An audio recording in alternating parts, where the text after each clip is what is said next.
vous avez un département dans vos activités qui Oui, c'est s'appelle ça.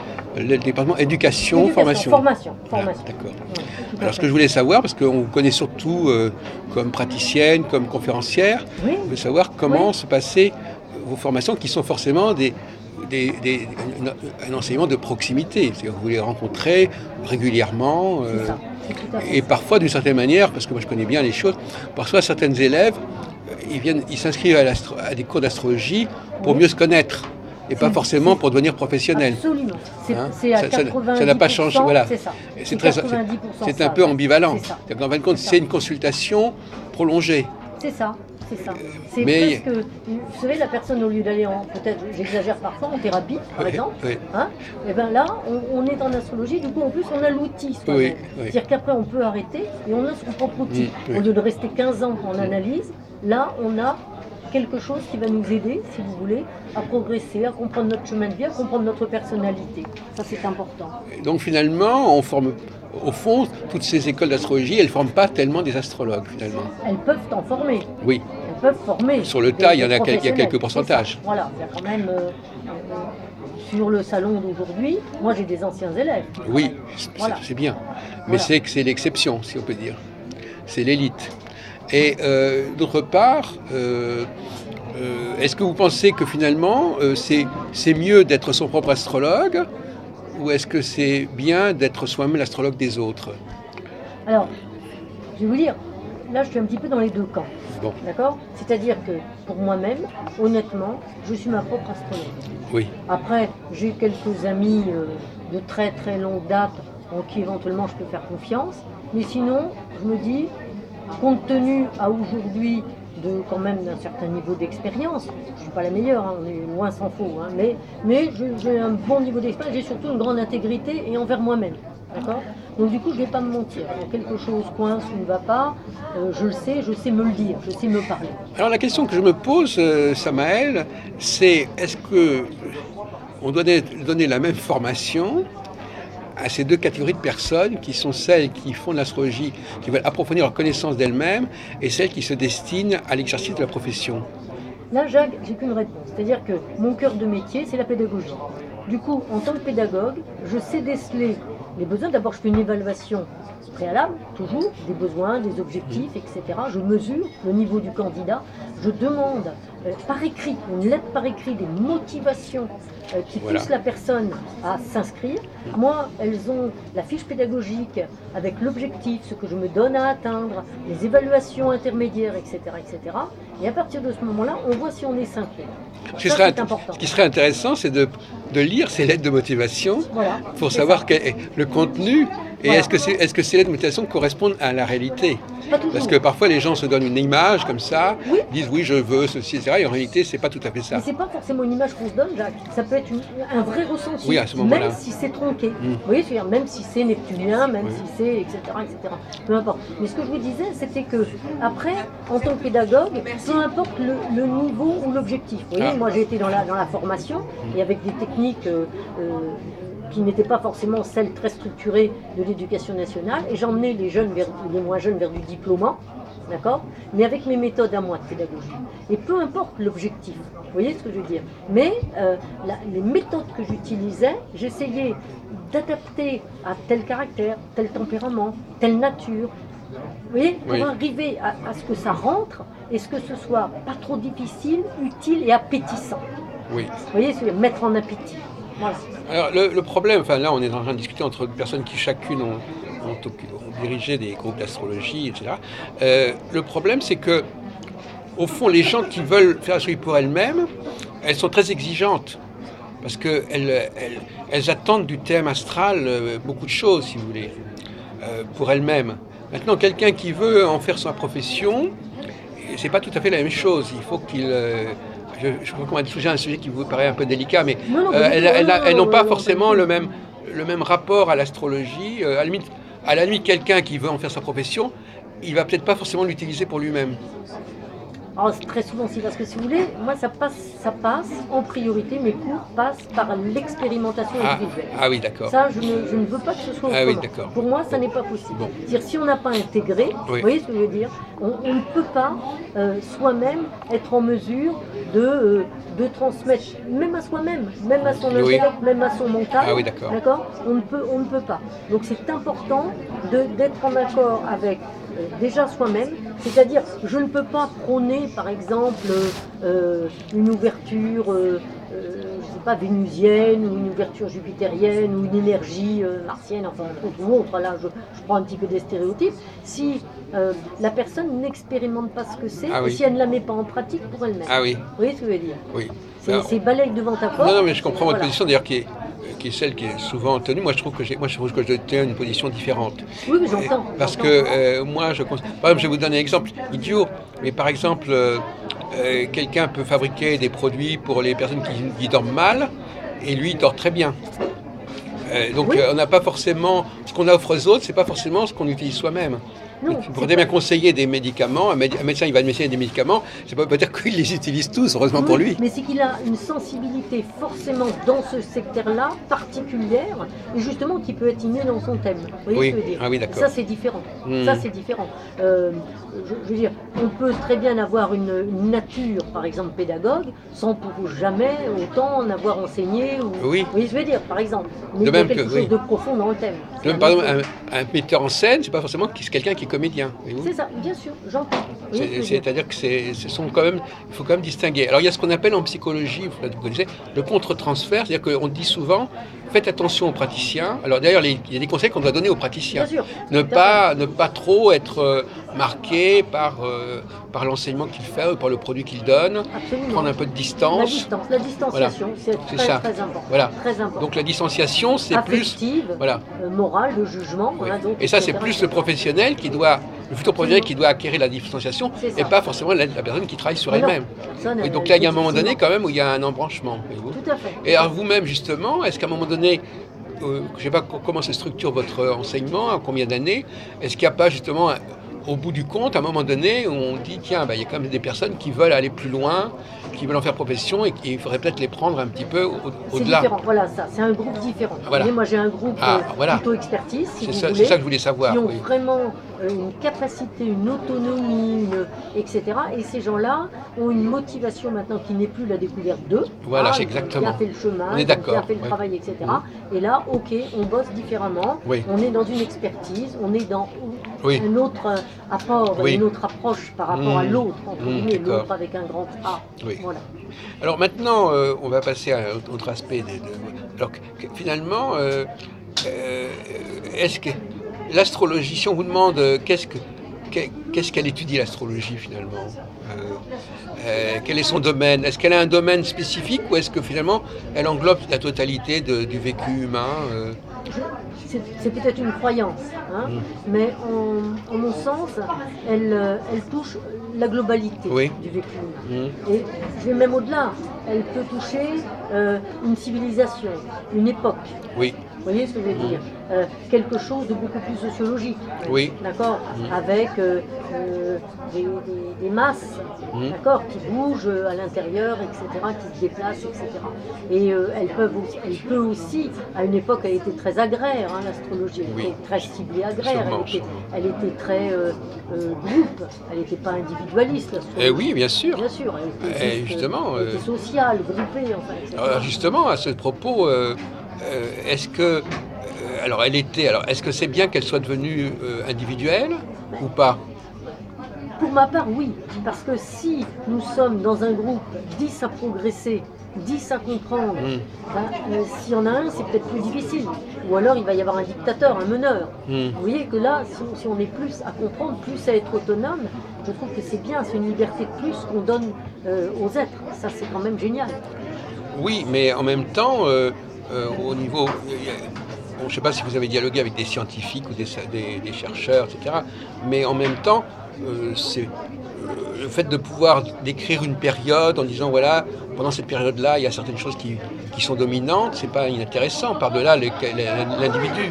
Bien sûr, là c'est tout le phénomène des cycles, si vous voulez. Oui. Vous voyez par exemple la crise actuelle, si on la mesure à ce qui s'est passé il y a 30 ans, 40 ans, 50 ans, 60, voire plus, bah, effectivement, on se rend bien compte qu'on a quelque chose de cyclique, quels sont les enjeux. Les planètes ne sont pas tout à fait disposées de la même façon. Bien sûr que c'est intéressant, mais ensuite il y a bien la vie au quotidien. Vous voyez, vous êtes vous, Jacques Albron, dans votre vie au quotidien, avec vos recherches, avec votre quête, tout ce que vous avez écrit, etc. Vous n'êtes pas que dans une société, vous n'êtes pas que un phénomène sociétal, vous voyez ce que je veux dire. Oui.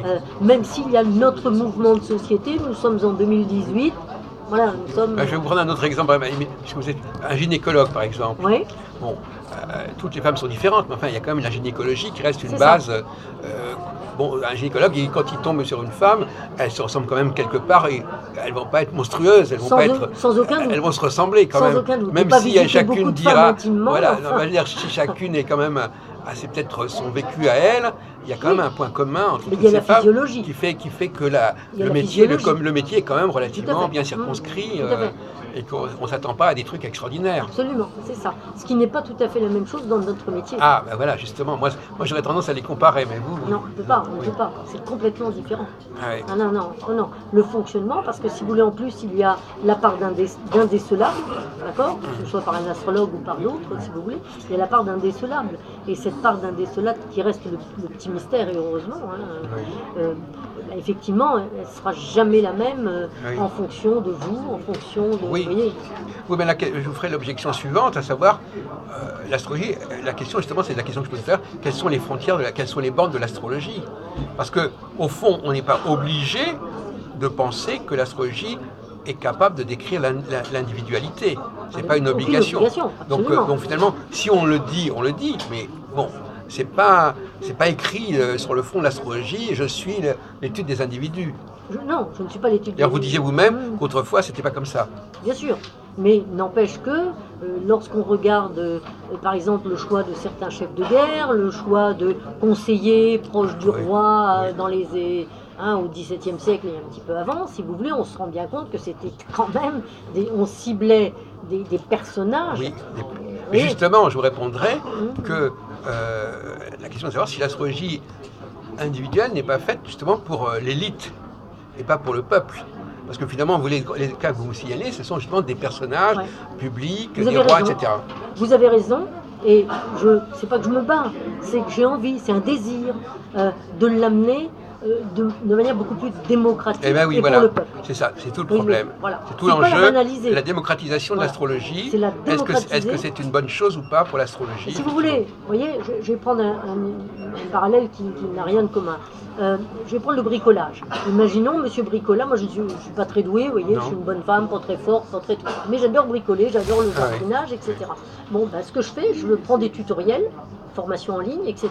Et des fois, je prends des cours chez Monsieur Leroy Merlin, par exemple, pour ne pas le citer, d'accord, parce que du coup, j'apprends. Alors, est-ce qu'il faut mettre le bricolage à portée de toutes les mains? Vous voyez, c'est le même... il est certain qu'il y a des outils, pour employer le mot outil, un marteau, normalement, à peu près tout le monde peut s'en servir, sauf qu'il ne faut pas le donner à un gosse. Non.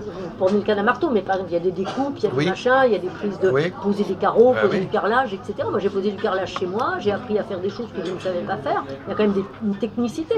Je trouve, c'est bien de le mettre à portée d'un petit peu tout le monde. Et l'astrologie, après, tout le monde ne va pas en faire le même usage.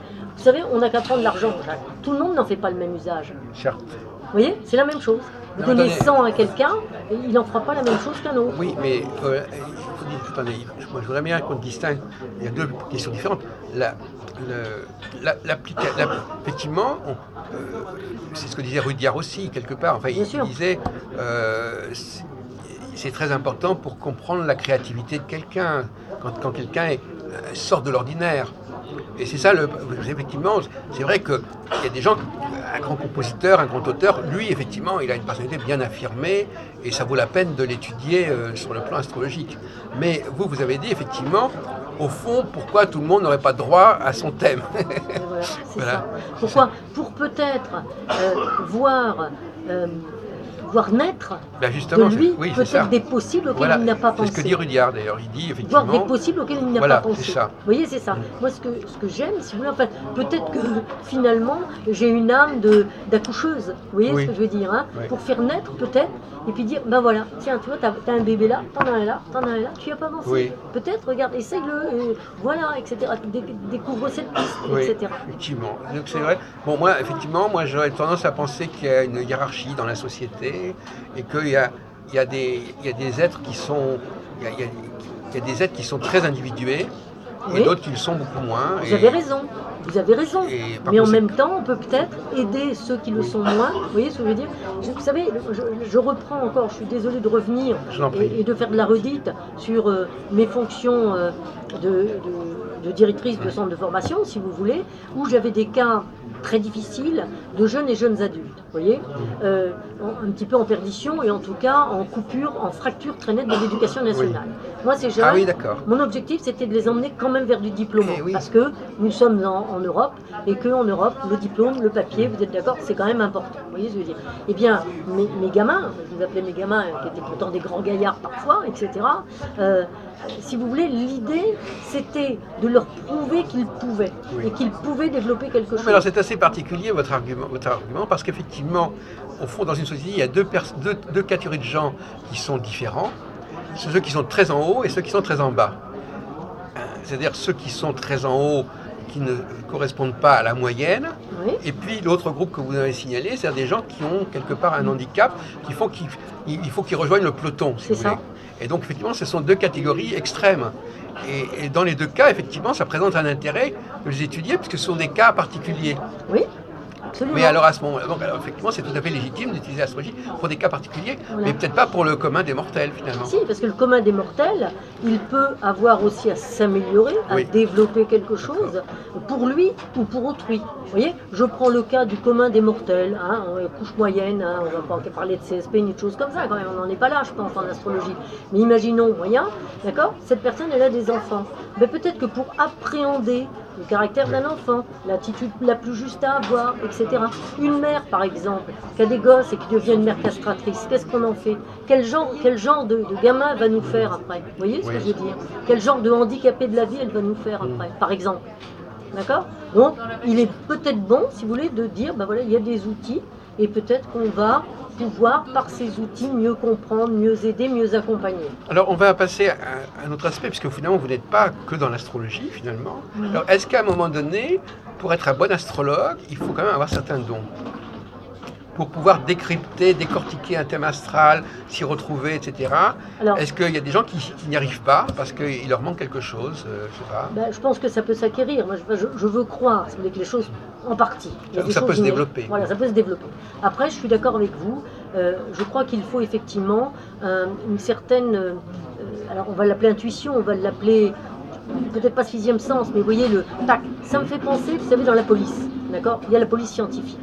Et puis, vous avez celui qui va avoir le flair de, par un indice, un machin, puis l'autre, il ne l'aura pas.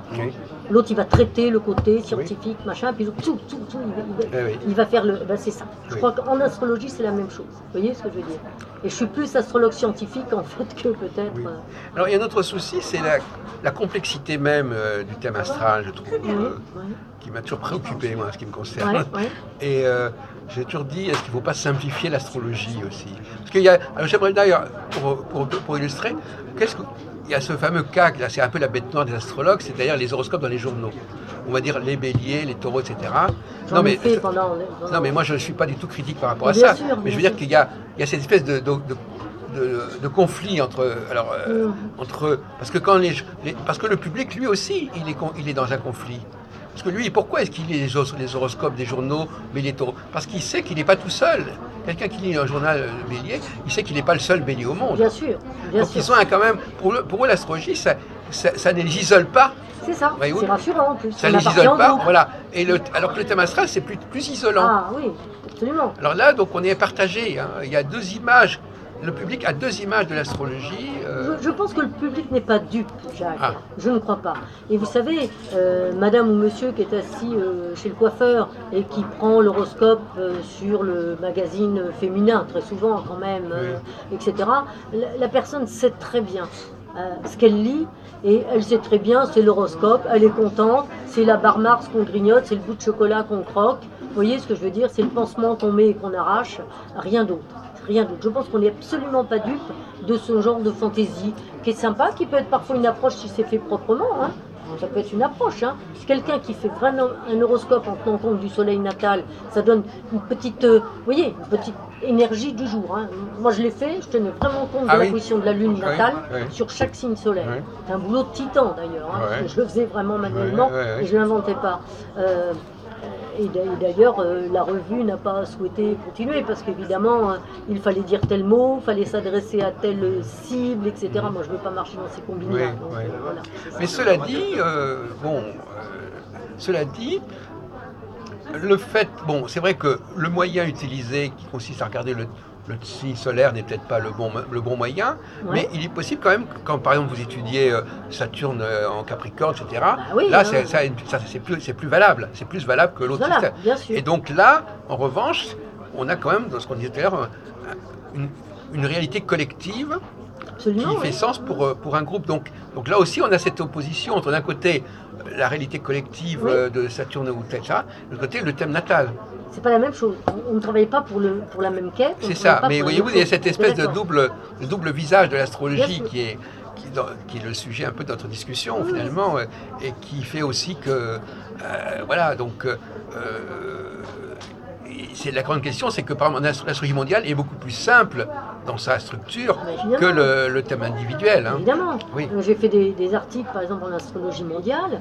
C'est bien évident, plus simple et plus complexe en même temps. Parce que si on tient compte quand même du thème d'un pays, du thème de... Vous voyez, parce qu'après il y a ça aussi. Le thème des leaders, tout ça. On est bien d'accord, il faut faire le thème du leader, il faut faire le thème d'un tel, le thème de la France, on va faire le thème de M. Oui, alors là, effectivement, si vous commencez à connecter, effectivement, d'ailleurs c'est une tendance actuelle de l'astrologie mondiale, comme ça, à faire un pont avec l'astrologie individuelle, et ça complique l'astrologie mondiale. Voilà, ça complique. Alors évidemment, si on regarde juste le thème général de l'astrologie mondiale, enfin pas le thème, les grands axes de l'astrologie mondiale, on voit très bien qu'on est sur une refonte du système financier, on voit très bien qu'on est sur la fin d'un cycle, qu'on est sur quelque chose qui va demander de la rigueur, qui va demander des contraintes, qui va demander d'apurer, de nettoyer, vous voyez ce que je veux dire, de se libérer de pas mal de choses, hein, d'alléger, etc., tout en se mettant sur quelque chose de beaucoup plus rigoureux, et beaucoup plus contrôlé. Hein. Donc évidemment... Parce qu'il y a aussi, une grande question, c'est est-ce qu'il y a des éléments à prendre que l'astrologie dont elle doit tenir compte, qui ne relèvent pas directement de l'astrologie, voyez-vous, par exemple. Moi, par exemple, je considère qu'une configuration astrale, vous allez me dire c'est banal, n'a pas les mêmes effets sur tout le monde. D'accord. Mais pas forcément d'après le thème natal, mais d'après la catégorie de personnes. Alors, moi j'ai tendance à dire qu'il y a, quand on parlait des gens qui sont en haut ou en bas, etc. Par exemple, à un moment donné, une configuration peut être favorable à l'élite et moins favorable au peuple, et inversement. C'est ce qui explique les changements politiques, les alternances, etc. À un moment donné, on va avoir une politique plutôt de droite, plutôt de gauche, etc. C'est ça. Parce que tout à l'heure, la démocratisation, ça fait penser plutôt à la gauche, par exemple. Bon, et effectivement, on peut dire que telle période est plus favorable à une certaine population, plus ou moins favorisée, et donc on ne va pas forcément dire que c'est valable pour tout le monde. Ça n'aura pas les mêmes effets pour tout le monde. Pas les mêmes effets, je suis d'accord avec vous. Mais vous savez, imaginons, on va prendre un exemple simple et peut-être que plus facile à comprendre de l'autre côté du miroir, de l'autre côté de la radio et de l'image. Okay. Imaginons un transit de Jupiter chez quelqu'un qui a de très très gros moyens. D'accord? On va dire, monsieur, voilà, vos placements, vos ci, vos ça, le bitcoin pour vous, voyez, ça, etc. Ça va bien fluctuer, etc. Évidemment, à la limite, il ne sait même pas ce qu'il a sur ses différents comptes en banque, en offshore et compagnie. Vous voyez?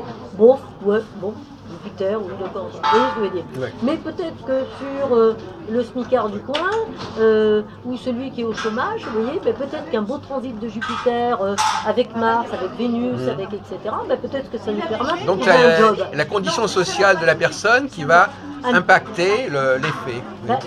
C'est pas l'impacter, l'effet sera le même, mais le faire ressentir différemment. Oui. Vous voyez, un deuil sur un bouddhiste, eh bien, il ne le vivra pas de la même façon. Oui, bien sûr. On est bien d'accord que si... ou sur un spirit. Imaginons sur un spirit que sur quelqu'un qui perd sa mère alors qu'il est très attaché, qu'il est fusionnel, ou, vous voyez ce que je veux dire, etc. Voilà. Non, mais finalement, on a quand même d'ailleurs, moi je pense à André Barbeau, finalement, qui était écartelé entre ces deux astrologies. D'un côté, alors, il a fait des très beaux ouvrages en astrologie mondiale, où il y avait une simplification de l'astrologie, à tel point que dans son livre Les astres et l'histoire, carrément, il regroupe les planètes, enfin, il n'y a même plus de zodiaque, il n'y a même plus de nom de planète, c'est très très simplifié. Et le côté, bon, il fait de l'astrologie psychanalytique, etc. Donc effectivement, c'est... Ou alors le chercheur qui en même temps fait des consultations. Bon, donc c'est vrai que comment... Alors par exemple, il y a un autre sujet que j'aime bien, mais c'est les rapports entre l'astrologie et l'astronomie. Bon, je suppose que vous utilisez les planètes au-delà de Saturne. Oui, bien sûr. Bien qu'elles n'étaient pas connues de la tradition. Absolument, oui, tout à fait. Comment vous expliquez ça, Samaël? Si vous voulez, moi je me base aussi sur quelque chose d'empirique. C'est-à-dire, telle chose a fait ses preuves, on vérifie que, d'accord? Donc à partir de ce moment-là, on l'expérimente et on l'ajoute dans un thème. Voilà. Mais il y a aussi le cas encore plus énervant de Pluton, dont on ne sait plus très bien si c'est une planète ou pas. Oui, est-ce que c'est important? Je vais prendre un exemple. Je vous en prie. Je reprends un exemple, alors toujours pareil, je ne suis qu'une bonne femme, vous voyez ce que je veux dire, hein? Voilà, d'accord. Mais imaginons, je suis dans ma cuisine et j'ai besoin de faire cuire quelque chose. Que ça s'appelle une poêle, ou que ça s'appelle n'importe quoi, une crêpière, ce que vous voulez. Du moment que je peux faire cuire mon œuf dessus, quelle importance. Donc qu'on change de nom et qu'on dise Pluton, c'est pas vraiment une planète, c'est... Est-ce que ça change? Si l'influence, d'accord, si l'attraction, si la puissance joue un rôle sur l'énergie. Alors je vous répondrai que plus il y a de combinatoires entre planètes, plus il est difficile de déterminer le rôle véritable d'une planète. Je suis bien d'accord. Donc finalement, à force de... Finalement, vous ne pouvez pas dire ça exactement parce que le thème est quelque chose de tellement interactif et complexe qu'il est bien difficile de déterminer. Absolument. Et d'autre part, nos ancêtres, nos prédécesseurs ne connaissaient pas Pluton de toute façon. Bien sûr. Et ils s'en débrouillaient pas mal non plus. Voilà, ils s'en débrouillaient. Maintenant, on sait très bien que Pluton, c'est quand même, qui a été rajouté, c'est donc quelque chose de plus, on va dire, générationnel. Hein, on est plus sur... Donc, c'est pas non plus Pluton qui, dans un thème, transforme, font bouger, fait vraiment bouger le thème quand même. Oui. Sur un phénomène de société avec Pluton. Oui, ah bon, d'accord. Donc, vous voyez ça comme ça. Et alors, votre explication, quand vos élèves vous demandent, enfin, si vous le demandent, je sais pas, si vous demandent pourquoi on a découvert ces planètes si tardivement et pourquoi on ne les avait pas avant, qu'est-ce que vous répondez? Et si vous voulez, on peut se baser sur les trouvailles scientifiques, dans les recherches scientifiques. Avant, on n'avait pas ça, maintenant on l'a. Voilà, pourquoi est-ce qu'on ne l'avait pas avant? Bonne question. Hein. Mais on pourrait répondre aussi que l'être humain n'était pas habitué à ces planètes-là et qu'il s'est construit à ce moment-là dans une configuration particulière et qu'il n'est pas forcément réceptif. D'ailleurs, c'est ce qu'on disait il y a un siècle. Il y avait des gens qui étaient très sceptiques à l'époque. Ils disaient oui, mais c'est autre chose, c'est d'autres plans. Voilà, on a quand même commencé par des repérages avec la Lune, les cycles, le Soleil, des choses comme ça. Hein, on a commencé par des relevés, d'accord, qui ont fait qu'au départ, on suivait les saisons. Et après, on a rajouté d'autres planètes. Hein. Alors, je voudrais vous poser encore une autre question. Alors, sur le plan pédagogique de l'astrologie, qu'est-ce qui est le plus important, est-ce que c'est les maisons, les signes, les planètes ou les aspects? Les maisons, les signes, les planètes ou les aspects? Parce que vous enseignez les quatre probablement, mais le nôtre. Je suis bien obligé d'utiliser tout. Mais tout n'a pas forcément... Par exemple... Mais l'un sans l'autre, pour moi, ça n'est pas possible. Voilà, c'est ça. C'est comme une boutonnière sans bouton. Non, mais on pourrait par exemple faire une astrologie, c'est ce que proposait Barbeau en astrologie mondiale, c'est-à-dire s'intéresser aux conjonctions entre planètes, voilà, dire il y a une conjonction, et à la limite, c'est pas important que ce soit telle ou telle planète. À la limite, c'est ce qu'il disait, je ne sais pas si vous le savez, en 67, c'est ce qu'il disait dans son bouquin chez Pauvert. Il disait les rassemblements, ce qu'on appelle la concentration des planètes. Oui, les amas planétaires. Voilà. Donc finalement, c'était plus trop important que c'était Jupiter ou Saturne. C'est quand même pas la même chose. Non, mais pour lui, c'était comme ça. C'est quantitatif. C'est-à-dire, voilà. Et donc à ce moment-là, ce qui était important, c'était la configuration, la conjonction, l'opposition. Et pas le fait que ce soit ni dans tel site, dans telle maison, ni quelle que soit la planète. C'est ce que pensait aussi Kepler, parce que Kepler aussi, il a dit, ce qu'il faut garder en astrologie, c'est les aspects. Oui, Kepler avait des notions d'astronomie sur lesquelles nous ne travaillons pas quand même aussi. Oui, mais c'est pas la même chose, le regard n'est pas le même. Mais c'est vrai que les aspects, c'est un peu le parent pauvre de l'astrologie, parce qu'il n'a pas toute la dimension mythologique, le nom des signes, le nom des planètes, le nom des maisons. C'est un petit peu pauvre quelque part les aspects. Mais on se rend bien compte, lorsqu'on regarde un thème astrologique et qu'on travaille justement sur les aspects, si vous retirez les aspects d'un seul coup, oui, et puis il y a les transits aussi. Parce qu'en prévisionnel, les aspects, c'est fondamental. La révolution solaire, enfin, etc. Voilà, donc il y a quand même des questionnements comme ça, des orientations différentes. Parce que c'est très parlant un aspect finalement. La conjonction, l'opposition, il n'y a pas besoin de passer par la mythologie ou par le symbolisme. Non. Et voilà, et ça c'est... Moi je crée des jeux de rôle avec mes élèves pour faire vivre les aspects. D'accord. Je prends toujours le schéma, par exemple pour une opposition ou un carré de l'autoroute. Vous êtes sur votre voiture, vous êtes avec votre voiture, vous prenez l'autoroute, vous roulez tout droit. L'opposition, c'est le poids lourd qui arrive en face qui s'est trompé de sens. Oui. On est sur une opposition. Vous faites quoi? D'accord? Vous comprenez? Le carré, c'est pareil. C'est quelqu'un qui a pris la bretelle d'accès, qui arrive comme un feu à 90 degrés. Donc on peut dire des choses vraiment simples. Et puis ça se voit dans le ciel. C'est vraiment des images très simples. La pédagogie, c'est ça. De toute façon, si vous voulez que l'autre comprenne, ce qui compte, c'est pas ce que vous avez à dire. Vous voyez ce que je veux dire? Parce que moi, je ne vais pas utiliser un langage hyper sophistiqué, vous voyez ce que je veux dire? J'utilise un langage qui doit être compris. Bien sûr. C'est pas la même chose que de dire ce que j'ai envie de dire. Enfin, oui, alors c'est assez subtil, ça, oui, effectivement, oui. C'est pas la même chose. Moi, des fois, j'ai envie d'avoir un certain langage, d'expliquer certaines choses, telles que je les ressens, telles que je les ai apprises, telles que je les ai découvertes, telles que je les creuse, etc. Mais si c'est pas comme ça que les gens apprennent. Ah, pardon, d'accord. Bonsoir, Maël. Non, vous me souvenez? Oui. Excusez-moi. Je vous en prie, monsieur. Bonne soirée, monsieur. Oui, mais bon, effectivement, c'est simple pour vous montrer qu'il y a... Moi, personnellement, je travaille sur les aspects, je suis très content par les aspects, les conjonctions, les oppositions. Alors, il y a aussi un truc qui ne vous intéresse pas pour le moment, c'est les étoiles fixes. Non. Voilà, moi, je travaille sur les 4 étoiles fixes royales, etc. Donc, non, mais effectivement, Kepler, effectivement, avait cette intuition que les aspects, c'était quand même la chose la plus palpable, la plus compréhensible, etc. Voilà. C'est ce qu'on peut transmettre facilement. Oui, c'est ça. Et puis, c'est parlant, les gens le voient, enfin, le voyaient. Ils voyaient une planète deux planètes se rejoindre, ou s'éloigner, c'est très parlant. Tout à fait. Alors que tout ce qui est signification, pourquoi tes planètes s'appellent comme ceci, pourquoi tes sites s'appellent comme cela, c'est plus abstrait. Moi, je pense qu'il faut quand même centrer sur les aspects, et au mondial, c'est ce qui se passe. Et alors, finalement, pour terminer, est-ce que vous avez... Je vais chercher le camion.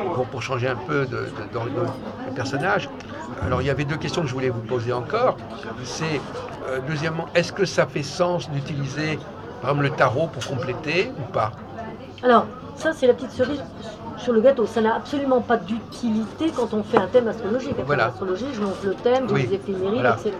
Après, parfois, pour certaines personnes, je trouve qu'il est plaisant, déjà, c'est agréable, d'avoir des images en face. Parce qu'on sort un peu de l'astrologie, ça peut être un peu complexe, ou ça peut un peu bousculer, il va falloir décanter. Il va falloir décanter un peu les choses après. Il y a la psyché, il y a le ça, c'est l'IA qui va continuer son petit chemin, son petit boulot, etc. Or, les tarots permettent, si vous voulez, de transférer peut-être des choses qu'on n'a pas trop compris sur des images. Donc c'est un petit outil en plus, vous voyez ce que je veux dire, qui va permettre doucement, rondement, vous voyez, d'accompagner des phases de changement, ou de transition, ou d'action à prendre, en responsabilisant la personne. Moi je dis toujours, lorsque vous prenez une carte de tarot, le tarot c'est pas « ah, ce truc-là va arriver », pas du tout. C'est vous prenez la carte de tarot, vous la mettez contre vous déjà, et vous regardez dans quel sens regarde le personnage. Ça veut dire que c'est vous êtes le personnage. Maintenant, que vais-je faire avec ça? Est-ce que ça, je l'utilise comme outil? Est-ce que j'utilise telle chose? Est-ce que j'ai une couronne sur la tête? Certes, ce sont les images du Moyen-Âge, mais qu'est-ce que tu en fais de ta couronne? C'est quoi cette couronne pour toi? C'est un pouvoir que tu as ou que tu t'es donné? Oui. Vous voyez, vous comprenez ce que je veux Ah oui, dire? ça vous T'as interpelle. un bâton. Oui. Un bâton, tu fais quoi avec? Ah Tu t'en oui. sers, tu t'appuies dessus ou tu te laisses aller? Oh là, oui. Tu oui. te relis à quelque chose, Oui. tu te relis à peu importe à quoi, hein, d'accord, mais tu te relis ou pas, d'accord? Tu t'appuies dessus pour Et avancer. alors, vos élèves d'astrologie, ils apprennent un peu ces choses-là ou pas? Ah oui, oui, ils sont passés par là. Oui, non, mais Obligatoirement. c'est une question qu'on peut se poser, Oui, effectivement. oui, obligatoirement. Oui. Alors, j'avais donc d'autres questions à vous poser. Je voulais savoir, parce que ça va se terminer là, je voulais savoir si. Qu'est-ce que vous pensez du calendrier électoral? C'est-à-dire, est-ce que c'est sérieux quand vous voyez que les gens disent, voilà, il y aura une élection à tel moment, sans tenir compte de l'astrologie? Est-ce que vous pensez que l'astrologie devrait se faire entendre Oui, pour bien que les sûr. hommes politiques devraient tenir compte de l'astrologie pour savoir quand faire les choses? Vous pensez bien, je suis complètement convaincue. C'est un outil. Vous voyez ce que je veux dire? Donc, imaginons, on programme une élection à partir du moment où, je sais pas, la population, la masse va être concentrée sur complètement autre chose, ou, Ah oui. ou pas être en écoute, Oui. pas être réceptive Oui, à ça. Ben, c'est dommage. Bah oui. C'est dommage, c'est triste. Oui. C'est affligeant. Oui. Donc Ouais, le thème astral, c'est le calendrier électoral, c'est une sorte de pseudo-astrologie. Oui, c'est ça. Une astrologie artificielle C'est qui ça. ne correspond à rien. Ah, rien. Donc, C'est ce une serait sorte de bien. numérologie, donc C'est ce ça. serait bien Donc, ce serait bien d'ajuster l'astrologie Tout à fait. et le rythme des élections. Tout à fait. En plus, bon, on a quand même le thème de la France, on a le thème de la plupart des pays, quand même, à peu près. Oui. Donc ce serait quand même facile de dire, bah, là ça cadre mieux à Oui. tel moment, telle période, etc. Pour motiver, pour que les personnes se sentent concernées. Parce que si on ne fait pas ça, les gens sont élus à un moment donné, et puis au bout de 2 ans, ils sont obligés de changer de politique parce que les astres ont changé, C'est ça. et on dit, ah mais il ne respecte pas ce Oui, qu'il c'est a ça, le annoncé. calendrier ou ce Donc qu'ils ça ont discrédite la vie politique C'est parce ça. qu'effectivement, Ils ne respectent pas la on campagne. impose un truc complètement artificiel, C'est ça. et comme on dit, chasser le naturel, il revient au Pour galop. le galop, absolument. C'est Bon, ça. mais merci beaucoup, Je vous en prie, Marie-Christine. Jacques. J'espère que nous aurons l'occasion de nous revoir prochainement. Voilà, en tout cas, Merci à vous, Jacques. ça fait